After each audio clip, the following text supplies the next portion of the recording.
செவி நூலகம் நண்பர்களுக்கு வணக்கம். இன்று நாம் பார்க்கவிருப்பது திருக்குறள். அதிகாரம் 2, வான் சிறப்பு.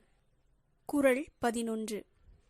வான் நின்று உலகம் வழங்கி வருதலால் தான் அமிழ்தம் என்றுணரப் பாற்று.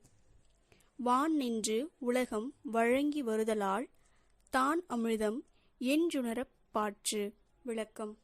மழை பெய்ய உலகம் வாழ்ந்து வருவதால் மழையானது உலகத்து வாழும் உயிர்களுக்கு அமிழ்தம் என்று உணரத்தக்கதாகும். குறள் 12. துப்பார்க்கு துப்பாய துப்பாக்கி துப்பார்க்கு துப்பாய தூவும் மழை. துப்பார்க்கு துப்பாய துப்பாக்கி துப்பார்க்கு துப்பாய தூவும் மழை. விளக்கம். உண்பவருக்கு தக்க உணவுப் பொருட்களை விளைவித்து தருவதோடு பருகுவோர்க்கு தானும் ஒரு உணவாக இருப்பது மழையாகும். குறள் 13. விண் நின்று பொய்ப்பின் விருநீர் வியனுலகத்து உள் நின்று உடற்றும் பசி. விண் நின்று பொய்ப்பின் விருநீர் வியனுலகத்து உள் நின்று உடற்றும் பசி. விளக்கம். மழை பெய்யாமல் பொய்ப்படுமானால் கடல் சூழ்ந்த அகன்ற உலகமாக இருந்தும் பசி உள்ளே நிலைத்து நின்று உயிர்களை வருத்தும். குறள் 14. ஏரின் உழாஅர் உழவர் புயலென்னும் வாரி வளங்குன்றிக் கால். ஏரின் உழாஅர் உழவர் புயலென்னும் வாரி வளங்குன்றிக் கால். விளக்கம். மழை என்னும் வருவாய் வளம் குன்றிவிட்டால் உழவரும் ஏற்கொண்டு உழமாட்டார். குறள் 15.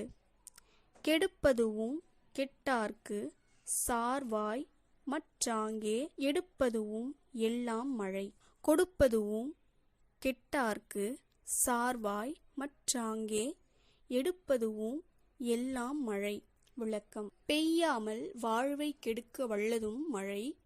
மழை இல்லாமல் வளம் கெட்டு நொந்தவருக்கும் துணையாய் அவ்வாறே காக்க வல்லதும் மழையாகும். குறள் 16. விசும்பின் துளி வீழின் அல்லாமற்றாங்கே பசும்புல் தலை காண்பது அரிது.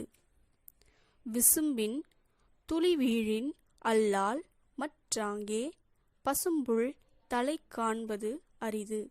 விளக்கம். வானத்திலிருந்து மழை துளி வீழ்ந்தால் அல்லாமல் உலகத்தில் ஓரறி உயிராகிய பசும்புல்லின் தலையையும் காண முடியாது. குறள் 17. நெடுங்கடலும் தண்ணீர்மை குன்றும் தடிந்தெழிலி தான் நல்கா தாகிவிடின். நெடுங்கடலும் தண்ணீர்மை குன்றும் தடிந்தெழிலி தன் நல்கா தாகிவிடின். விளக்கம். மேகம் கடலிலிருந்து நீரை கொண்டு அதனிடத்திலேயே பெய்யாமல் விடுமானால் பெரிய கடலும் தன் வளம் குன்றி போகும். குறள் 18. சிறப்பொடு பூசனை செல்லாது வானம் வரக்கு மேல் வானோர்க்கும் ஈண்டு. சிறப்பொடு பூசனை செல்லாது வானம் வரக்கும் மேல் வானோர்க்கும் ஈண்டு. விளக்கம். மழை பெய்யாமல் போகுமானால் இவ்வுலகத்தில் வானோர்க்காக நடைபெறும் திருவிழாவும் நடைபெறாது, நாள் வழிபாடும் நடைபெறாது. குறள் 19. தானம் தவம் இரண்டும் தங்கா வியனுலகம் வானம் வழங்காதெனின். தானம் தவம் இரண்டும் தங்கா வியனுலகம் வானம் வழங்காதெனின். விளக்கம். மழை பெய்யவில்லையானால் இந்த பெரிய உலகத்தில் பிறர் பொருட்டு செய்யும் தானமும் தம் பொருட்டு செய்யும் தவமும் இல்லையாகும். குறள் 20. நீர் இன்று அமையாது உலகெனின் யார் யாருக்கும் வான் இன்று அமையாது ஒழுக்கு. நீரின்று அமையாது உலகெனின் யார் யாருக்கும் வான் இன்று அமையாது ஒழுக்கு. விளக்கம். எப்படிப்பட்டவருக்கும் நீர் இல்லாமல் உலக வாழ்க்கை நடைபெறாது என்றால் மழை இல்லையானால் ஒழுக்கமும் நிலை பெறாமல்